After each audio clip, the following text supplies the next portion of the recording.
Very good evening everyone. Sir, आजकल एक word बहुत कॉमनली सुनने को में आता है जिसे हम कहते हैं वीजिंग। वीजिंग क्या होता है सर?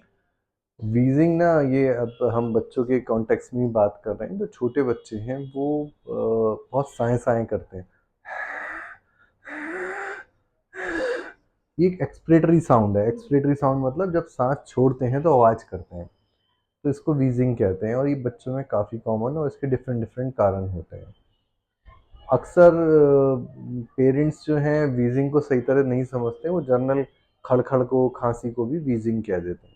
सर, वीजिंग होना क्या काफ़ी सीरियस बात है कोई बच्चों में? Not really. बच्चों के अंदर वायरल इंड्यूस वीज बहुत ज़्यादा है और उसके कारण है उनकी सांस की नलियाँ छोटी होती हैं, तो इस वजह से उनकी आवाज़ें ज़्यादा आती हैं। अगर बच्चा प्लेफुल है, खेल रहा है, तो उस वीज की कोई खास सिग्निफिकेंस नहीं है। अगर उसको बुखार के साथ आई है तो वायरल इन्फेक्शन हो सकता है, या वो वीजिंग चोकिंग के बाद आई है। मान लो उसने कुछ उठा के खा लिया, उसके बाद फंदा लगा, जैसे आजकल मूंगफली का सीजन शुरू होने जा रहा है। मूंगफली है, बादाम है, अब उसने मुंह में भर लिया और वो सांस की नली में सरक गया, तो उसमें भी वीजिंग होती है उन्हें।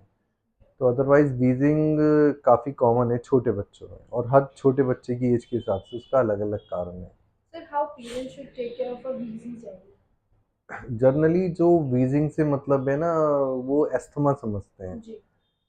एक तो पहली बात, लेस देन 2 इयर्स में एस्थमा कॉमन नहीं है, और वीजिंग उनमें अदरवाइज बहुत कॉमन है। और उसकी ट्रीटमेंट प्रोटोकॉल्स हैं, step 1, step 2, step 3, step 4। The only thing what we are missing, because of the lot of emotions, we do not have enough patience. We yes sir. want immediate, action. fast, ready-made cure. तो उसमें over treatment चलता है, कुछ injection लगवा रहे होते हैं, कुछ नेबुलाइजर ले रहे हैं। सारी वीजिंग के अंदर नेबुलाइजर का कोई रोल नहीं है। अगर वीजिंग में नेबुलाइजर देने से बच्चे को फ़ायदा होता है तो आप लिवोलिन का नेबुलाइजर आगे भी दे सकते हैं। ब्यूटी कॉट का नेबुलाइजर एज सच कोई फ़ायदा नहीं करेगा वीजिंग के अंदर। बट सिर्फ इमोशंस के आधार पे आप नेबुलाइजर देते रहें तो कोई फ़ायदा नहीं। थोड़ा धैर्य रखना पड़ेगा, और बच्चों को, क्योंकि वायरस से एसोसिएटेड ही सारी बीमारियां हैं। 90% बीमारी वायरस से एसोसिएटेड है। जो वायरस के क्लियर हो जाने के बाद, जो उसने वायरस ने थोड़ा बहुत डैमेज किया, वो क्लियर हो जाने के बाद सब सही हो जाती है। The only thing what you require is a good checkup rather than good treatment. Good treatment is equal to good checkup. अगर आपके डॉक्टर की डायग्नोसिस अच्छी है, उन्होंने सही तरह देखा है, तो बहुत दवाइयों की ज़रूरत नहीं है, और एंटीबायोटिक की तो बिल्कुल भी ज़रूरत नहीं है। सर, अभी आपने अस्थमा का नाम लिया। आज ही एक पेरेंट ने आपसे पूछा कि मेरे बच्चे के ग्रैंड जो फादर हैं उनको अस्थमा है।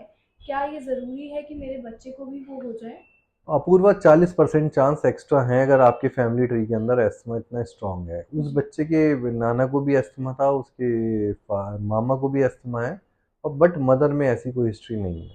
तो उसमें 40% चांस एक्स्ट्रा हैं कि उसको अस्थमा हो, या है, या आगे डेवलप हो जाए। सर, एक मैं आपसे पूछना चाहती हूँ, ऐसा कौन सा सबसे बेकार क्वेश्चन है जो आप जनरली पेरेंट्स के मुंह से सुनते हैं? मेरा बच्चा खाता नहीं। जब मेरे से बच्चे की माँ कहती है इसने कुछ खा नहीं रहा, और बच्चा हेलन हार्ट ही होता है।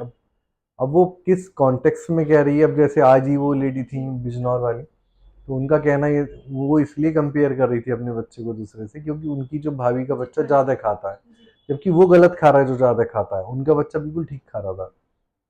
तो इसका बड़ा मुश्किल, it is a sheer time waste of talking about all this. Thank you so much. With every patient we are talking this, this and खाता नहीं, खाता नहीं।